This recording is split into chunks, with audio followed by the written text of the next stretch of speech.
नमस्कार मित्र आणि मैत्रिणींनो, स्वागत आहे तुमचं माझ्या यूट्यूब चॅनेलवर ज्याचं नाव आहे नीरज केक्स. आज आपण ब्लॅक फॉरेस्ट आणि स्ट्रॉबेरी फ्लेवरचे 2 केक एकत्रच बनवणार आहोत. आणि मध्ये मध्ये मी तुम्हाला टिप्स देत जाईन की केक करताना आपल्याला कोणत्या टिप्स लक्षात ठेवल्या पाहिजेत, कोणत्या ट्रिक्स वापरल्या पाहिजेत, हे मी तुम्हाला आज या दोन्ही केकमधून सांगणार आहे. तर व्हिडिओ शेवटपर्यंत पहा आणि स्किप करू नका. जर तुम्ही माझ्या चॅनेलवर नवीनच असाल तर प्लीज सबस्क्राईब करा. चला तर मग सुरू करूया. आपण आता ब्लॅक फॉरेस्ट स्पॉन्ज कट करून घेतलेला आहे 2 लेअरमध्ये आणि त्यामध्ये आपण क्रीम लावलेली आहे. आणि आता आपण गनाश वापरलेला आहे ब्लॅक फॉरेस्ट केक करताना. लक्षात ठेवा, ब्लॅक फॉरेस्ट केक करताना नेहमीच गनाश वापरत जावा. त्यामुळं काय होते, केकची टेस्ट बॅलन्स राहत्या. आणि जर तुमच्याकडे गनाश अवेलेबल नसेल किंवा कसं असते, गडबडीच्या टायमात गनाश आपल्याकडे नसतेच, तयार करायला लागते. जर नसेल तर तुम्ही चॉको चिप्ससुद्धा वापरू शकताय, त्याने पण जरा टेस्ट येईल. पण जास्तीत जास्त गनाश वापरायचा प्रयत्न करा. आणि दुसरी गोष्ट म्हणजे शुगर सिरप. आपण काय करतो आहे, शुगर सिरप हे एकदम गोड करतो आहे किंवा त्यामध्ये साखर जास्त घालते. तर तसं करू नका. कायमच लक्षात ठेवा, शुगर सिरप करताना नेहमी व्यवस्थित अगदी कमी गोड झालं पाहिजे. त्यामुळे काय होते, केकचा स्पॉन्ज आपला ऑलरेडी गोड असतो आहे आणि त्यात आपण परत गोड सिरप घातल्यामुळं काय होते, केकची टेस्ट बिघडत्या, टेस्ट जास्तच गोड लागतो आहे. तर तसं व्हायला नको, म्हणून शुगर सिरप बनवताना ही काळजी नक्की घ्या. आता आपण क्रम कोटिंग करून घेत आहोत केकला. क्रम कोटिंग करणं फार गरजेचं आहे. आणि क्रम कोटिंग केल्यानंतर केकला कमीत कमी अर्धा तास तरी फ्रीजमध्ये ठेवून द्यायचं आहे. त्यामुळं काय होते, केक व्यवस्थित सेट होते आणि आपल्याला जी फायनल डिझाईन करायची असत्या ते एकदम व्यवस्थित येत्या. फायनल कोटिंग असते ते एकदम व्यवस्थित आणि चांगलं येते. क्रम कोटिंग होतच आलेलं आहे. क्रम कोटिंगनंतर दुसरी महत्त्वाची गोष्ट म्हणजे काय, स्वच्छता. आपला बेस आणि केक हा एकदम टापटीप टकाटक असला पाहिजे. त्यामुळं काय इम्प्रेशन चांगलं पडते. आता हे बाजूला पडलेली घाण आता मी हे स्क्रॅपरनं व्यवस्थित पुसून घेत आहे आणि त्यानंतर आपल्या स्वच्छ ओल्या किंवा कॉटनच्या कापडाने बेस पुसून घ्यायचा आहे. आणि क्रम कोटिंग माझं झालेलं आहे. आणि अर्ध्या तासासाठी आता आपण हा केक फ्रीजमध्ये ठेवून देऊया.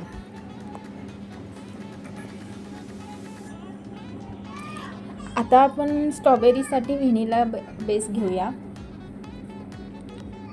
हा पण आपल्याला आता 2 समान लेअरमध्ये कट करून घ्यायचा आहे. आता स्ट्रॉबेरी केकसाठी आपण काय वापरतो महत्त्वाचं तर क्रश. पण क्रश बरोबर अजून टेस्ट यायसाठी आपण काय वापरायला पाहिजे तर क्रश बरोबर आपल्याला स्ट्रॉबेरी किंवा व्हॅनिला स्पॉन्जमध्ये की नाही व्हाईट चॉको चिप्सचा वापर केलेला चांगला असते. त्यामुळं टेस्ट चांगली येत्या. आता व्हाईट व्हॅनिला केकमध्ये तर आपण काय गनाश बनवून घालू शकत नाही.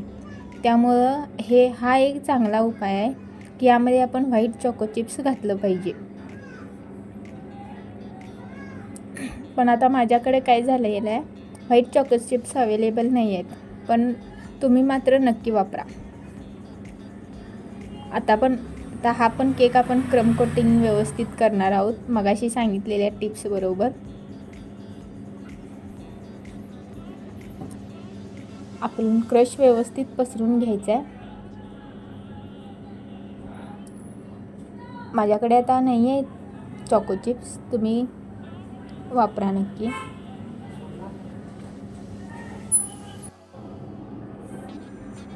आता या केकचं पण क्रम कोटिंग आपण करून घेऊया.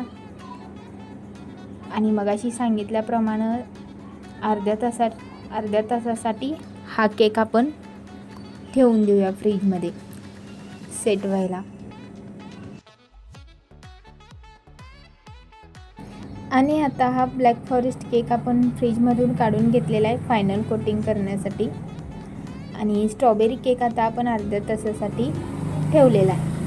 तर ह्या केकला आपण फायनल कोटिंग करूया. फायनल कोटिंग करण्यासाठी मी स्टील स्क्रॅपरचा वापर केलेला. यामुळं काय होतं, फिनिशिंग चांगलं येतं. स्क्रॅपर हे नेहमी वापरत चला.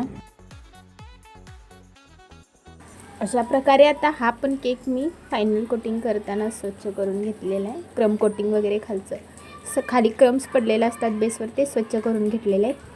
आणि आता आपण परत स्ट्रॉबेरी केकला फायनल कोटिंग करत आहोत. यासाठी सुद्धा मी स्टीलचं स्क्रॅपर वापरलेलं आहे. स्टीलचं स्क्रॅपर आपण स्क्रॅपरचा पण वेगवेगळ्या केकसाठी वापर होतो. ते मी तुम्हाला पुढच्या व्हिडिओमध्ये सांगेनच, कोणतं स्क्रॅपर कोणत्या केकसाठी वापरायचं ते. आता आपण केकला फायनल कोटिंग केलेलं आहे. केक स्वच्छ करून घेऊया.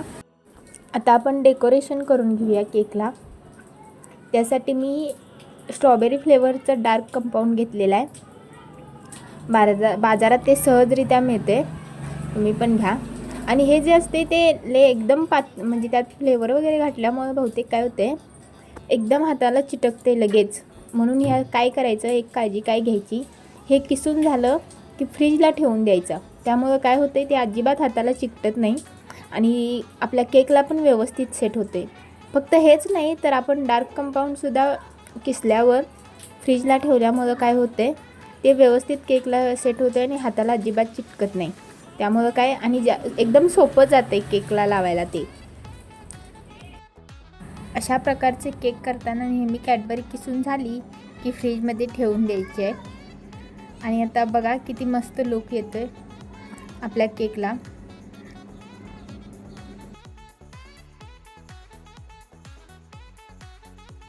अशा प्रकारे आता आपलं फायनल कोटिंग झालेलं आहे.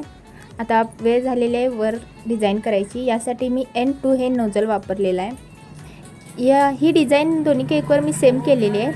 हे झाल्यावर तुम्ही वर चेरी लावू शकता किंवा स्प्रिंकल्स टाकू शकता, जसं तुम्हाला आवडेल त्याप्रमाणे.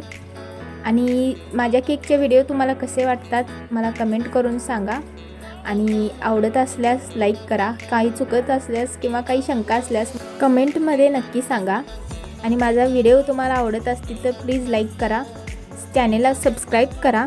असेच नवनवीन व्हिडिओ मी तुम्हाला दरवेळी सांगत जाईन आणि टिप्स पण सांगत जाईन. थँक्यू.